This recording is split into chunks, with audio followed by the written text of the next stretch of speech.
কর্ণের বাড়ি ভগবান বৈষ্ণব সেজে গিয়েছে, কর্ণ প্রণাম জানালো, বসবার জন্য আসন পেতে দিয়েছে।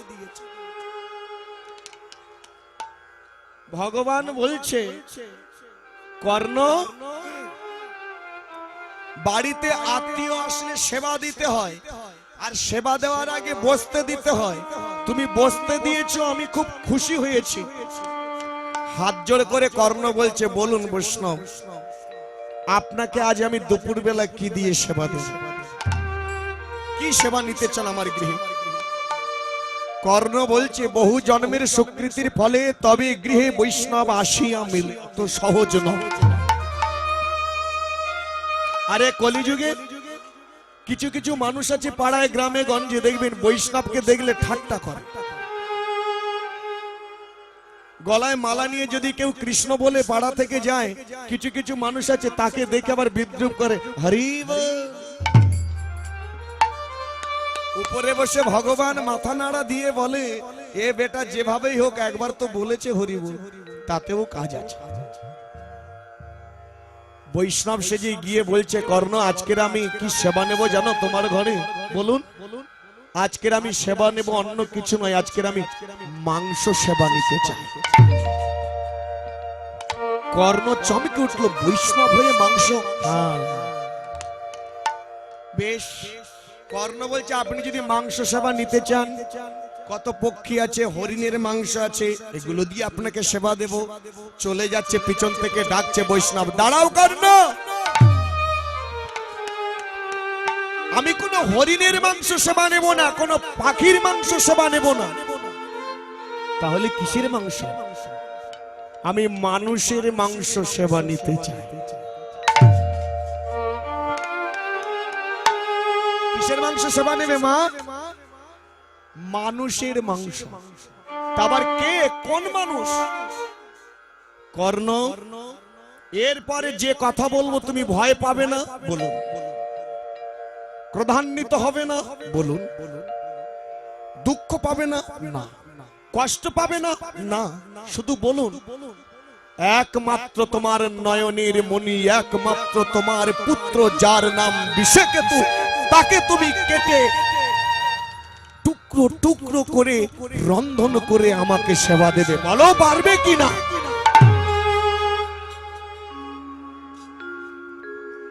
বিষকেতুর বাবা দাতা কর্ণ তখন দাতা হয় না। কর্ণ কেঁদে বলল, প্রভু, এই জগতে কোনো বাবা আছে?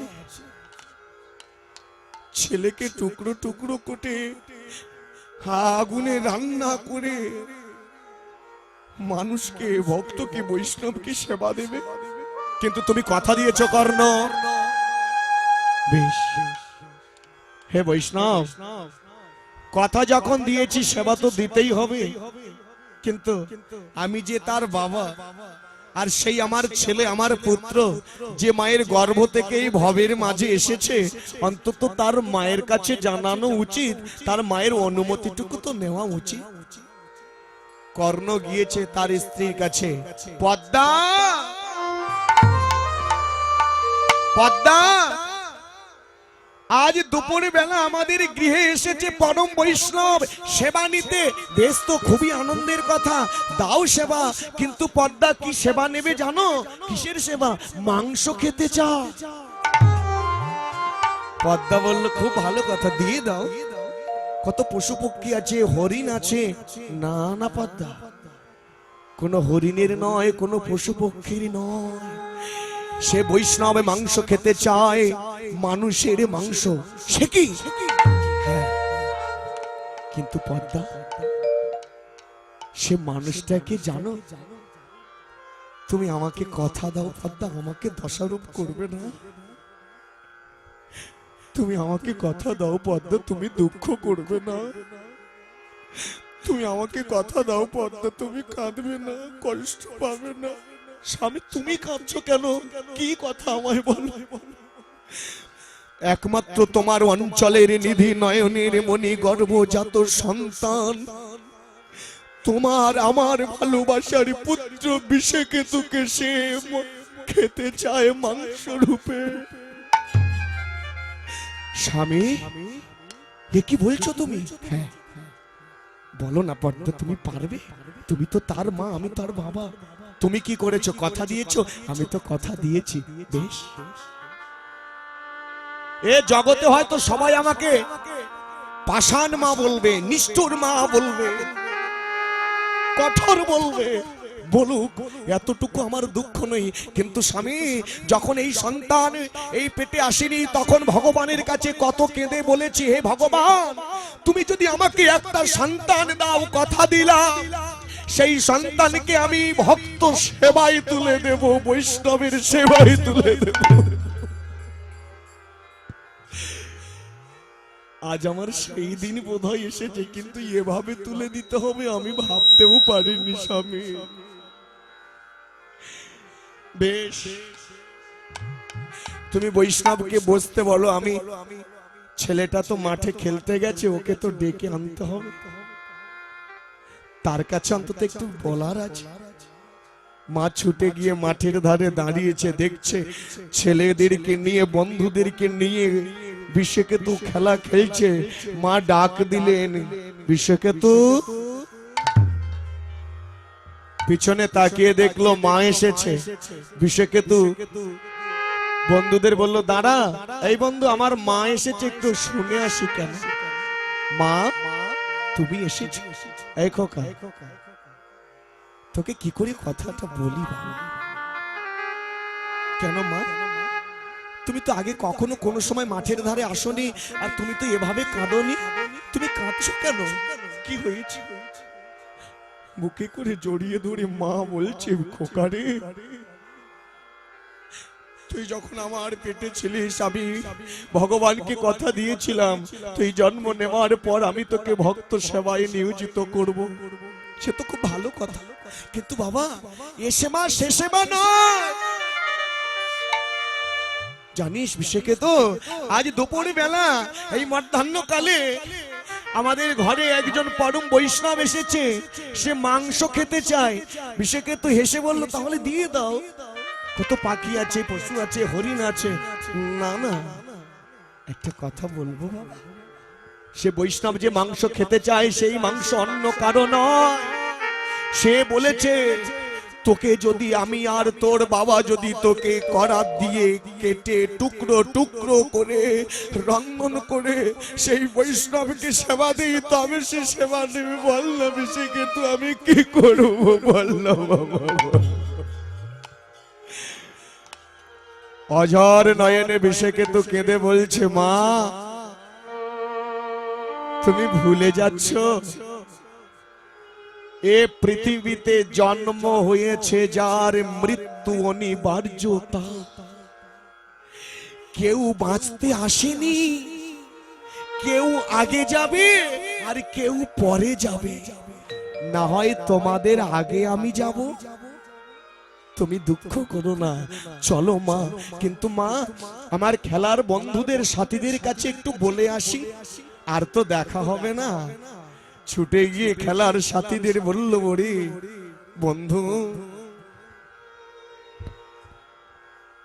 যদি কখনো কোনো সময় আবার যদি জন্ম নিই, ভগবানের কাছে এই প্রার্থনা করি, যেন তোদের মতো খেলার সাথী বন্ধু যেন আবার আমি পাই।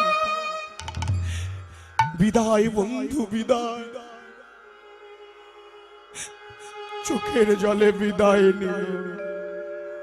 সখারে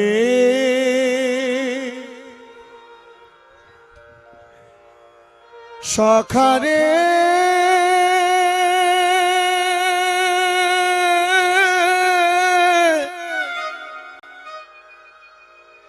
বন্ধু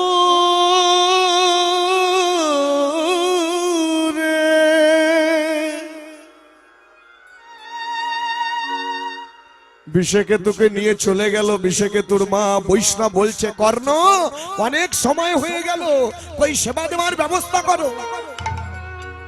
বিষকেতু আসলো, বিষকেতুকে নিয়ে, বিষকেতুকে যখন হাড়ির কাছে মাথাটা দিয়েছে, পদ্মার কর্ণ করাত ধরেছে, কাটবে। বিষকেতু বলল, মা, আমাকে একটু সুযোগ দেবে? কি বাবা, আমাকে আমাকে একবার তোমার সঙ্গে একটু কথা বলার আছে। হারিকার থেকে যখন বিষকেতুকে তুলে দাঁড় করিয়েছে, গর্ভধারিণীর মার পা দুখানা জড়িয়ে ধরেছে। খোকা, খোকা, তুই কিছু বলবি? মা, কি আর বলবো তোমাকে, জানি না আর কোথায় কখন কিভাবে আমার জন্ম হবে, কিন্তু তোমাকে একটা কথা না বলে থাকতে পারছি না মা। যদি ভগবান বিধি যদি আমাকে আবার জন্ম দেয়, যেন তোমার মতো কৃষ্ণ ভক্ত মায়ের গর্ভে আমার জন্ম দেয় মা।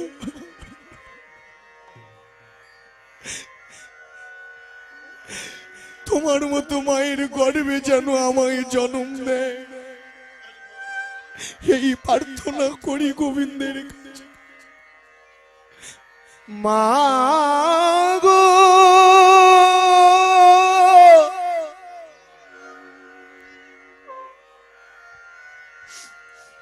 জননী ও মা, বিধি যদি আবার আমার জন্ম দেয়, যেন তোমার মতো মায়ে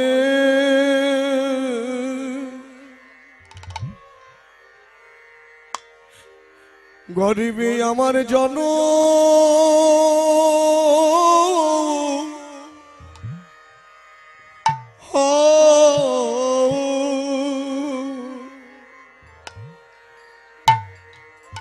মা গো।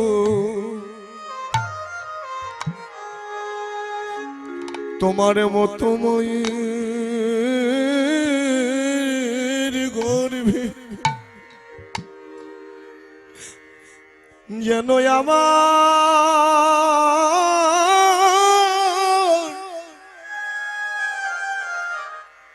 আমার জন্য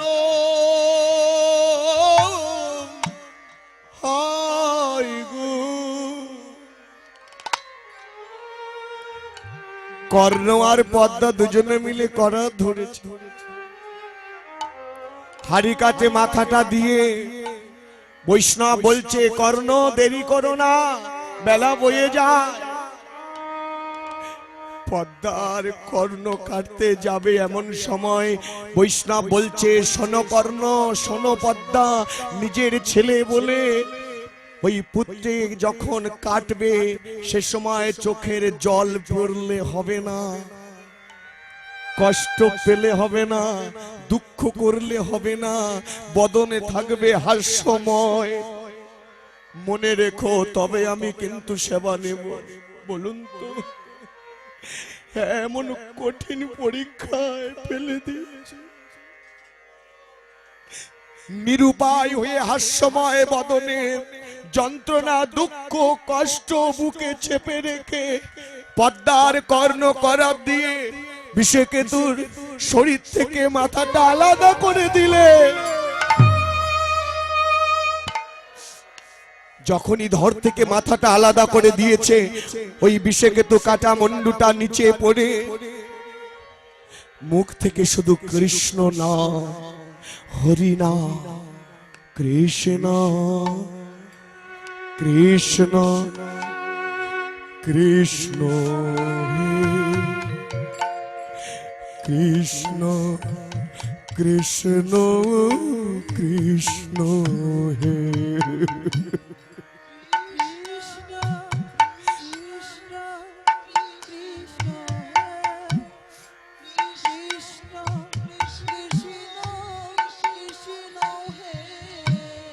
কৃষ্ণ কৃষ্ণ কৃষ্ণ হে, কৃষ্ণ কৃষ্ণ কৃষ্ণ হে।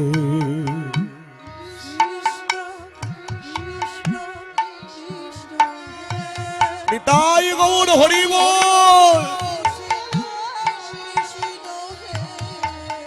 ভক্তমণ্ডলী বাবা, ধর থেকে যখন মাথাটা আলাদা করে দিয়েছে, ওই দেহটা নিয়ে টুকরো টুকরো করে রন্ধন করে বৈষ্ণবের সেবায় তুলে দিয়েছে। কিন্তু এদিকে মা বিষকেতুর সেই কাটা মুন্ডুটা নিয়ে ঘরের একটা কোণে গিয়ে যত দুঃখ যন্ত্রণা আর্তনাদ ছিল বুকে করে জড়িয়ে ধরে কাঁদছে। বিষকেতু, বিষকেতু, আমি কি করলাম? বিষকেতু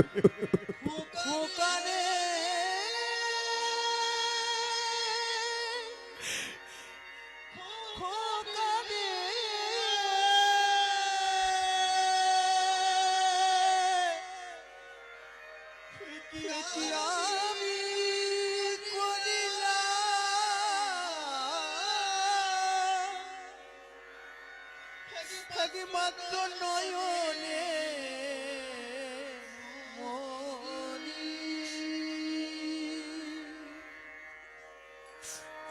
কাটা মুন্ডুটা নিয়ে পদ্মা কাঁদছে। বৈষ্ণব সেবা নিতে গিয়ে বলে উঠল, কর্ণ, দেহটা তো টুকরো টুকরো করে রান্না করে দিলে, কিন্তু মাথাটা কোথায়? আমি যে পূর্বেই বলেছিলাম মাথাটা দিয়ে আমার অম্বল করে দিতে হবে, তবে আমি খাবো। যে কাটা মুন্ডু থেকে মুখ থেকে কৃষ্ণ নাম বলছে, সেই মাথাটা কি করে টুকরো করবে? পদ্মা কাঁদছে নিরুপায় হয়ে, সেই মাথাটা অম্বল করে রান্না করে দিল।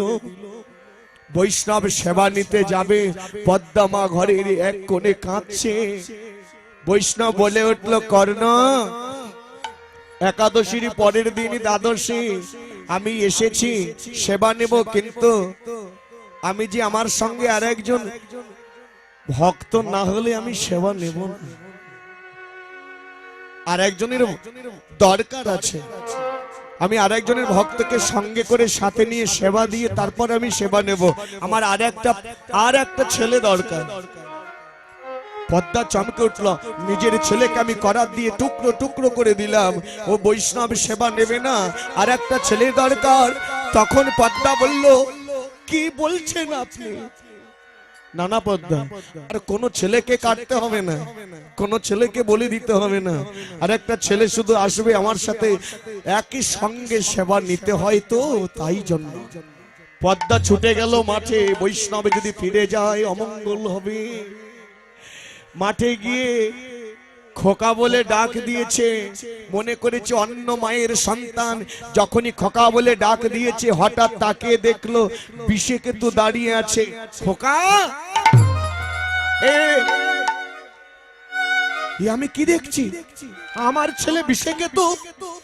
বিষকেতু, তুই এখানে কি করে এলি? বিষকেতু বলে উঠলো, মা, কেন সকালবেলা তোমার কাছ থেকে বলে আসলাম মাঠে খেলতে যাচ্ছি। চমকে উঠলো মা, তাহলে আমার ঘরে যে বৈষ্ণব এসেছে সে কে হতে পারে? যে বিষকেতুকে আমি আমার স্বামী মিলে দুজনে মিলে করাত দিয়ে ধর থেকে মাথাটা আলাদা করে দিয়েছি, রান্না করে সেবা দিয়েছি, সেই বিষকেতু মাঠে কি করে এলো? বাৎসল্য প্রেমে বুকে করে জড়িয়ে ধরছে। যখন ঘরে নিয়ে গেছে, কর্ণ সেবা দিয়ে বসেছিল, বৈষ্ণবে পিছনে ছিল। বিষকেতু যখন নিয়ে গেল, কর্ণ বলছে, পদ্মা, তুমি বিষকেতু? এই দেখো, আমাদের বিষকেতুকে আমরা মারতে পারিনি গো। সে কি, তুমি আমি দুজনে মিলে করার দিয়ে ধর থেকে মাথাটা আলাদা করে দিলাম। আমি কি দেখছি? এই তো আমাদের বিষকেতু। পিছন ফিরে তাকিয়ে দেখলো যে বৈষ্ণবকে সেবা দিয়েছিল সে পাত্র নাই, সে বৈষ্ণব না। কর্ণ বলে উঠল, পদ্মা, দেখেছো আমরা দানি কিনা, আমরা ভালোবাসি কিনা, আমাদের ভিতরে প্রেম, ভক্তি, ভালোবাসা, বিশ্বাস আছে কিনা, এটা প্রমাণ করার জন্য স্বয়ং ভগবান বৈষ্ণব সেজে আজ দুপুর বেলা আমাদের ঘরে এসেছিল। কিন্তু পারলাম না পদ্মা, পারলাম না তাকে ধরে রাখতে। ভক্তমণ্ডলী, ভগবান কার ঘরে কিভাবে কোন রূপে যাবে এটা বলে বোঝানো যাবে না। তার যে অনন্ত অনন্ত রূপ কোন রূপে ভক্তের মাঝে আসবে বোঝানো যাবে না। কেন আসে তিনি? ভক্ত ছাড়া তিনি এক বিন্দু থাকতে পারে না। তাই তো ভগবান বলছে, ভক্ত যদি আমার কাছে আসতে দেরি করে আমি ভক্তের কাছে যেতে ভুল করব না। আমি ভক্ত বড় ভালোবাসি। ভক্ত আমাকে নাম রেখেছে বাঞ্ছা কল্পতরু। তাই ভগবান বলছে, ভক্ত আমার মাতা পিতা, ভক্ত আমার গুরু।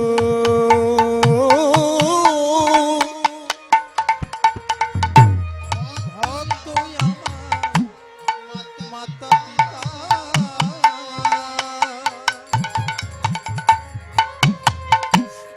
ভক্ত আমার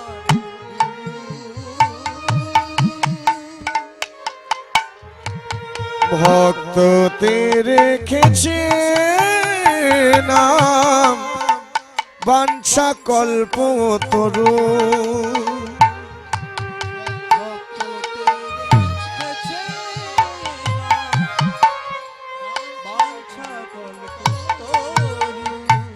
ভক্ত আমার মাতা পিতা,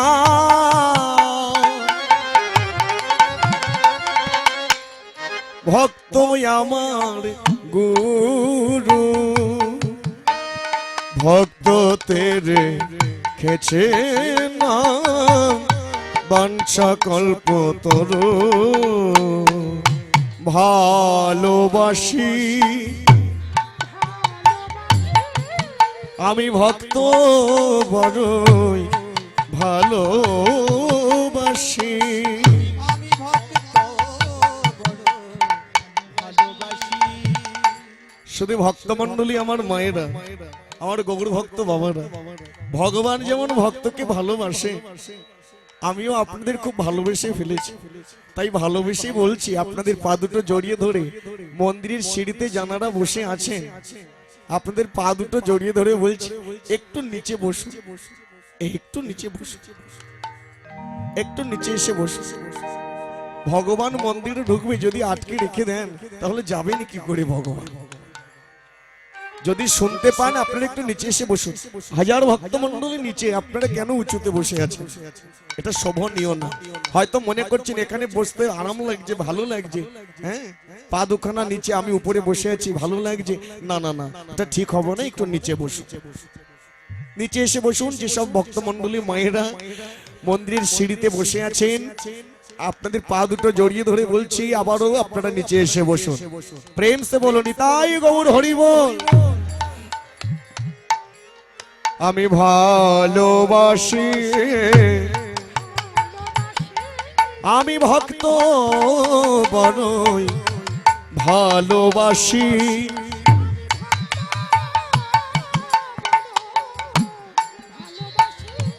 তাই তো আমি ছুটে আসি, ভক্ত বড়ই ভালোবাসি। তাই তো ছুটে আসি, ভক্ত ভালোবাসি। তাই তো সেই ভগবান ধরাধামে নেমে এসেছে ভক্তের কাছে। ভক্তের কাছে নেমে এসে হাতে ধরে পায়ে ধরে নাম বিতরণ করছে। হে ভক্ত মণ্ডলী, তোমরা যারা আজ আমার সাথে রয়েছো বলো আমার সাথে, হাতে তালি দিয়ে উচ্চ কলরবে গাও মধুর কৃষ্ণ নাম, গাও গাও। শোনো, কেউ যদি আমার সঙ্গ দাও, কেউ যদি ভক্ত সঙ্গ করো, হরিনাম সঙ্গ করো, ভক্ত সঙ্গ, সাধু সঙ্গ, ভাগবত সঙ্গ করো, তবে মনে রেখো উপরে পরিষ্কার রাখলে হবে না, ভিতর অবধি পরিষ্কার থাকা দরকার। ঠিক কিনা? কারণ দেখবেন এ জগতে বিভিন্ন নামি দামি কোম্পানির সাবান আছে, যে সাবানটা আমরা শরীরে মাখলে এই শরীরের উপরের ময়লা পরিষ্কার হবে, কিন্তু ভিতরের ময়লাটা পরিষ্কার হবে কোন সাবান? এমন কোন কোম্পানি নেই যে সেই সাবানটা বের করেছে, তবে হ্যাঁ একটা কোম্পানি আছে, সেটা হলো আমার চৈতন্যের কোম্পানি।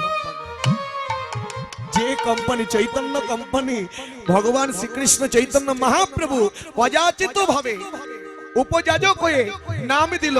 এই নামে বললে দেহ শুদ্ধি, মন শুদ্ধি, চিত্ত শুদ্ধি, অনর্গল বলতে পারো। একবার বলো, এটা পরিষ্কার হয়ে যাবে। তার জন্য দরকার সাধু সঙ্গ। ছেড়ে দাও অহংকার। কিসের জন্য অহংকার করছো? দেহের অহংকার, পোশাকের অহংকার। এই দেহ মাটি থেকে তৈরি, মাটিতেই মিশে যাবে। ক্ষিতি অব তেজ মরুত বোম, পঞ্চরস দেহ তৈরি, একদিন এই দেহ মাটিতেই মিশে যাবে। গৌরবে করো না, ছেড়ে দাও। ছেড়ে দিয়ে বলো। এই জায়গায় ভগবান বলছে, শোনো, তোমরা সঙ্গ দিয়েও যদি হরি নামে না বলো, যে নামে বলতে কোনো পয়সা লাগে না, কোনো টাকা লাগবে না, শুধু বললেই হবে। শোনো শোনো ভক্তমণ্ডলী বাবা, এই জায়গায় পদাবলীটা এমন একটু গায়ে জ্বালা দেওয়া মতো। বলবো? গাইবো? বলছে, শোনো শোনো যার মুখে ভাই হরি কথা নাই, তার কাছে তুমি যেও না। নিতাই গৌর হরি বল।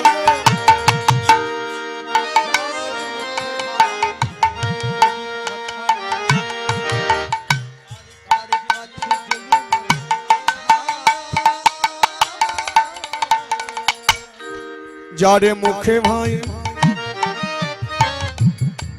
হরি কথা নাই, তার কাছে তুমি যেও না।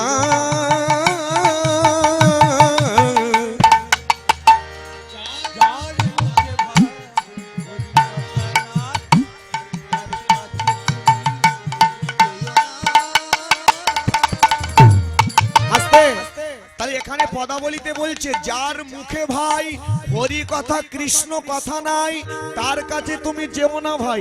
কিন্তু আমার বড় বিশ্বাস, এটা আমার দৃঢ় বিশ্বাস, এই প্যান্ডেলে যত ভক্তমণ্ডলী আজকের আমরা উপস্থিত হয়েছি, সবার মুখে কিন্তু হরি নাম কীর্তন আছে, হরি বল উচ্চারিত হবে। হবে? বলো নিতাই চাঁদ কি? কেউ বাকি রইল কি? গৌরাঙ্গ মহাপ্রভু কি? সবাই হয়েছে, আর অল্প একটু বাকি আছে। নিতাই চাঁদ কি? হাত তুলে বলুন, হরে কৃষ্ণ হরে কৃষ্ণ কৃষ্ণ কৃষ্ণ হরে হরে, হরে রাম রাম রাম হরে হরে। আচ্ছা, এই দিকে আপনারা হাতের সাইজটা এরকম করলেন কেন?